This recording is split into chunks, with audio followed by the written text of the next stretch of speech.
रखिएगा। आज coaching classes पे स्टूडेंट्स, आज की इस वीडियो में हम लोग चैप्टर फर्स्ट एक्सरसाइज 1.2 के क्वेश्चन नंबर 5, 6, 7 को सॉल्व करेंगे। तो चलिए स्टार्ट करते हैं। देखते हैं क्वेश्चन नंबर 5 को। क्वेश्चन नंबर 5 कह रहा है आज, जांच कीजिए कि क्या किसी प्राकृतिक संख्या n के लिए संख्या 6n अंक 0 पर समाप्त हो सकती है। तो बाकी चीजें फोकस नहीं करते हैं, पहले समझते हैं कि प्राकृतिक संख्याएं क्या होती हैं। तो यहाँ पर लिखते हैं प्राकृतिक संख्या। तो आप जानते ही होंगे 1, 2, 3, 4, 5 जितनी भी धनात्मक संख्या होती हैं सभी प्राकृतिक संख्याओं में आती हैं। इतनी बात समझ में आ गई। तो ये प्राकृतिक संख्या है, इनको बगल में नोट भी कर सकते हैं। अब इसके बाद बोला गया है संख्या 6n अंक 0 पर समाप्त हो सकती है। इसका मतलब ये है यदि 6 हो जाए, 6 हो जाए, 6 हो जाए, ऐसे 6 6 हो जाए, इनको हम आगे सॉल्व करें तो आ जाएगा 6 हो जाएगा 36 216।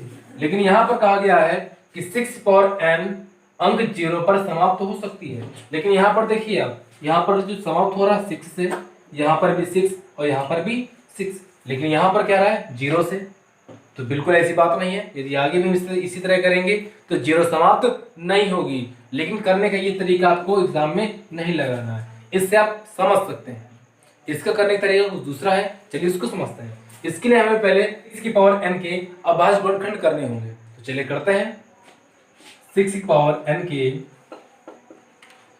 अभाज्य गुणनखंड अब इसके अभाज्य गुणनखंड क्या हो जाएंगे? तो 6 के हो जाएंगे 2 × 3 और इसकी पावर हो जाएगी n। अब ऐसी संख्या देखें जो कि 0 समाप्त होती हैं, उनके अभाज्य गुणनखंड क्या होंगे? तो चलिए लिखते हैं यहाँ पर 0 से समाप्त होने वाली संख्या के अभाज्य गुणनखंड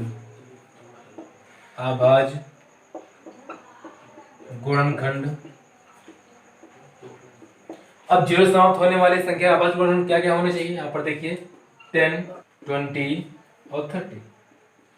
अब इसके अभाज्य गुणनखंड करें तो क्या हो सकते हैं? इसके देखिए 2 × 5 हो जाएंगे। यहाँ पर देखिए 2 × 5 हो जाएगा, यहाँ पर 2 × 3 × 5 हो जाएगा। ठीक है। और यहाँ पर एक चीज फोकस करिए कि जो भी नंबर 0 समाप्त होता है उसके जो अभाज्य गुणनखंड होते हैं उनमें 2 × 5, 2 × 5 और 2 × 5 होता ही है। इतनी बात समझ में आई? यहाँ पर देखिए आप 40 ले लेंगे, वहां पर भी 2 × 5 आ जाएगा। तो यहाँ पे लिख सकते हैं अभाज्य गुणनखंड 2 × 5 की पावर n, और n कोई प्राकृतिक संख्या होगी। इतनी बात समझ में आ गई कि यदि कोई भी नंबर 0 समाप्त होगा तो उसके जो अभाज्य गुणनखंड होंगे वो × 5 के रूप में होंगे। यहाँ पर देखिए 2 तो है लेकिन 5 नहीं है, तो हम लिख सकते हैं कि यदि 6n अंक 0 पर समाप्त नहीं होगा, क्योंकि 0 से समाप्त होने वाली संख्या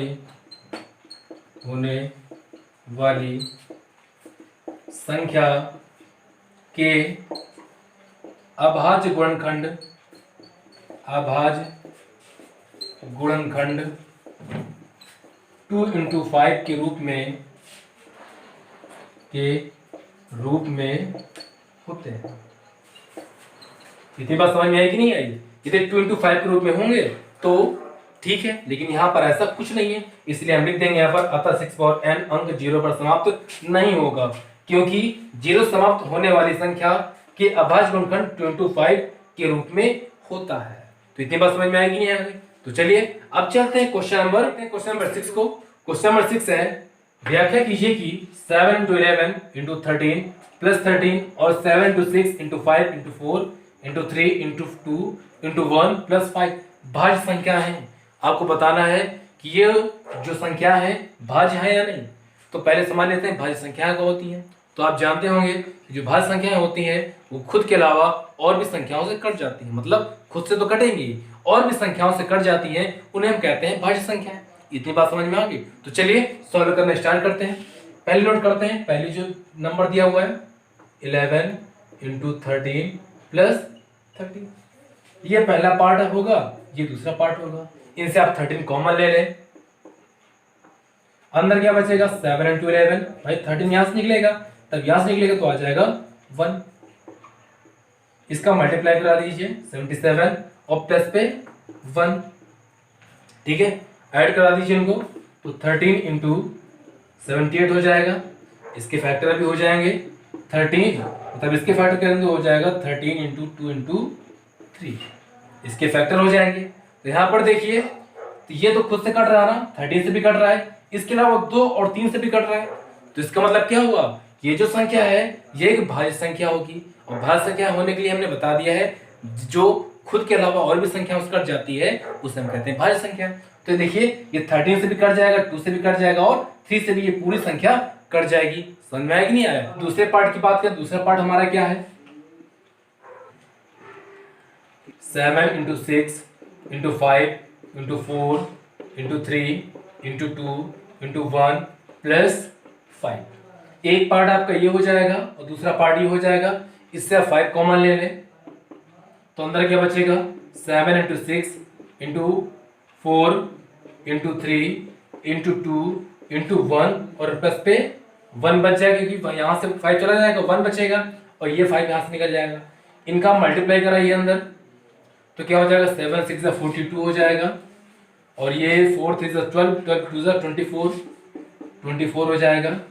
इन दोनों को मल्टीप्लाई आप कराएंगे तो हो जाएगा 4 दूनी 8 हो जाएगा, और 4 चौको 16, 2 दूनी 4 और 2 चौको 8, 8 6 4 10, 8 9 1 10, 1008 हो गया, 1008 और प्लस पे 1, तो 5 इंटू 1009, और इसका 1 तो होता ही है, चाहे इसकी हम बात करें इस पे भी लास्ट पे 1 होगा। इतनी बात समझ, चाहे जो संख्या है भाई 1 तो उसका फैक्टर होता ही है। तो यहाँ पर क्या हो गया कि ये जो संख्या है 5 से भी कट जाएगी, 1009 से भी कट जाएगी और 1 से भी कट जाएगी। समझ में आया? 5 से भी कटेगी, 1009 से भी कटेगी और 1 से भी कट जाएगी। तो इसका मतलब क्या हुआ कि दोनों जो संख्या है वो हमारी भाज्य संख्या होंगी। थ्योरी यहां लिख सकते हैं इस प्रकार, इन संख्याओं के 2 से अधिक भाजक हैं, इसलिए ये संख्याएं भाज्य होंगी, ये संख्याएं भाज्य होंगी। तो आई होप ये क्वेश्चन आपको अच्छे से क्लियर हो गया होगा। तो चलिए देखते हैं क्वेश्चन नंबर 7। जैसे कि आपको दिख रहा होगा, किसी खेल के मैदान के चारों ओर एक वृत्ताकार पथ है। इस पथ का एक चक्कर लगाने में सोनिया को 18 मिनट लगते हैं, जबकि इसी मैदान का एक चक्कर लगाने में रवि को 12 मिनट लगते हैं।